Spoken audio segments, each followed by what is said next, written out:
वाराणसी के श्रृंगार गौरी मामले में कोर्ट ने बड़ा फैसला सुनाते हुए मुस्लिम पक्ष की उस याचिका को खारिज कर दिया है जिसमें मुस्लिम पक्ष की तरफ से यह मांग की गई थी कि यह मामला सुनने योग्य ही नहीं है।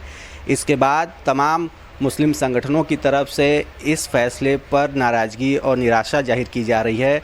इस बारे में और जानने के लिए हमारे साथ अंजुमन इंतजामिया मसाजिद कमेटी जो ये पूरा केस लड़ रही है, देख रही है, उसके जनरल सेक्रेटरी मौलाना मुफ्ती बातिन साहब हैं जो मुफ्ती शहर भी हैं। इनसे जानते हैं कि मुफ्ती साहब किस तरह से इस पूरे निर्णय को देख रहे हैं और आगे क्या तैयारी है। आपने खुद ही कहा कि ये आमतौर से लोग निराश हुए हैं, सही बात है।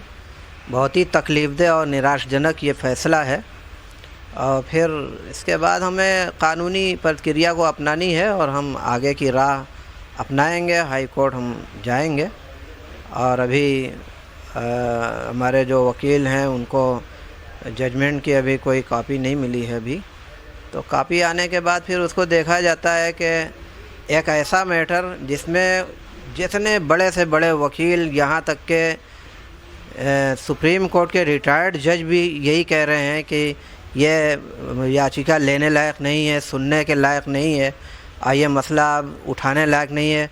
इतनी सारी चीज़ों के बावजूद कैसे यहाँ के जज साहब ने इस तरीके का फ़ैसला किया, तो वो जजमेंट आने के बाद काफ़ी की स्टडी करेंगे, देखेंगे, तो उसके बाद समझ में आएगा कि कैसे कहाँ से इस तरीके का फ़ैसला हुआ और उसके बाद फिर हम लोग हाई कोर्ट जाएंगे। उसमें ये बताइए कि तमाम जो संगठन हैं वो भी इस पे आपत्ति इस फैसले पे कर रहे हैं, तो आप लोग की किस तरह से इस पे निराशा है या आपत्ति है?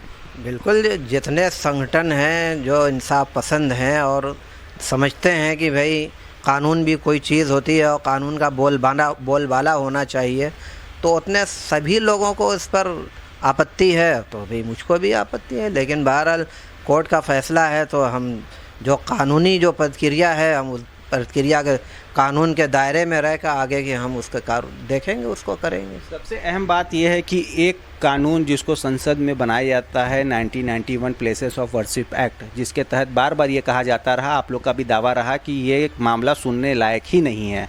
क्या इस पर जो डिसीजन आया है उस पर ध्यान नहीं दिया गया, जो फैसला आया है, निर्णय हुआ, इसको दरकिनार किया गया है? वही मैंने कहा ना कि जज साहब ने अभी हम लोगों को वो कॉपी नहीं मिल पाई है, तो उसकी स्टडी करने के बाद ही ये पता चलेगा कि उस वर्शिप एक्ट को ध्यान में रख के ये फ़ैसला लिखा गया है या वैसे ही लिख दिया गया है। ये तो कॉपी की उसकी स्टडी की जाए तो पता चलेगा कि किस बेस पर ये फ़ैसला आया। वैसे बज़ाहिर तो उस एक्ट को रहते हुए ये बिल्कुल वाज़ेह बात है कि इसकी याचिका लेने ही के लायक नहीं थी और ये बिल्कुल जग ज़ाहिर है ये बात कि ये मुकदमा चलने योग्य बिल्कुल नहीं है। उसके बावजूद हम देख रहे हैं कि ये फ़ैसला आ गया कि चलने के लायक है। किस बेस पे इन्होंने ये फ़ैसला दिया, वो कॉपी देखने के बाद, स्टडी करने के बाद पता चलेगा। अब जो अगली तारीख है 22 सितंबर की, उस तारीख पे हिंदू पक्ष सुनवाई में आगे बढ़ेगा और अभी जो रास्ता है उनका क्लियर हो गया है, तो क्या लग रहा है कि उनको आप लोग यहाँ आगे बढ़ने देंगे कि इसके लिए कुछ आगे अपील करेंगे? कानून के दायरे में रहकर जो कुछ भी होगा हमारे ख़िलाफ़, हम उसके अपने बचाव के लिए अपनी कार्रवाई करते रहेंगे। मस्जिद के ख़िलाफ़ या कम्युनिटी के ख़िलाफ़ या किसी चीज़ के भी ख़िलाफ़ अगर सामने वाले की तरफ से कोई एक्शन होता है तो कानून के दायरे में रहकर हमारा रिएक्शन होगा। और हम नहीं चाहते कि शहर के अंदर कोई ऐसी चीज़ सामने आवे जिसकी वजह से हमारे शहर का अमन व अमान ख़राब हो और एक दूसरे से नफ़रत का माहौल पैदा हो और यहाँ की जो संस्कृति रही है मिलजुल कर रहने की और एक दूसरे के साथ दुख दर्द में रहकर ज़िंदगी गुजारने की, उसमें किसी तरीके का फ़र्क आवे, हम ये कतई बर्दाश्त नहीं कर सकते। आप ही के वकील मिराजुद्दीन साहब कहते हैं कि सभी लोग बिक गए हैं। जो फैसला आया है उसके पीछे भी उन्होंने यह एक अपना कमेंट किया, तो क्या वैसे आप इत्तेफाक रखते हैं?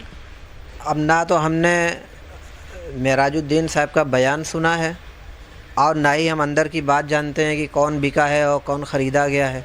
आपका क्या मानना है जिस तरह से आया है फैसला? आप भी कह रहे थे डिसीजन ये डिसाइड कर दिया गया। जी, डिसाइड किया गया है और आपत्ति मतलब सारे लोगों को है और निराशाजनक ज़रूर है, लेकिन जब तक हम कोई सबूत ना मिल जाए हम ये नहीं कह सकते कि कोई बिक गया या कोई ख़रीद लिया गया, इस तरीके की टिप्पणी हम नहीं कर सकते।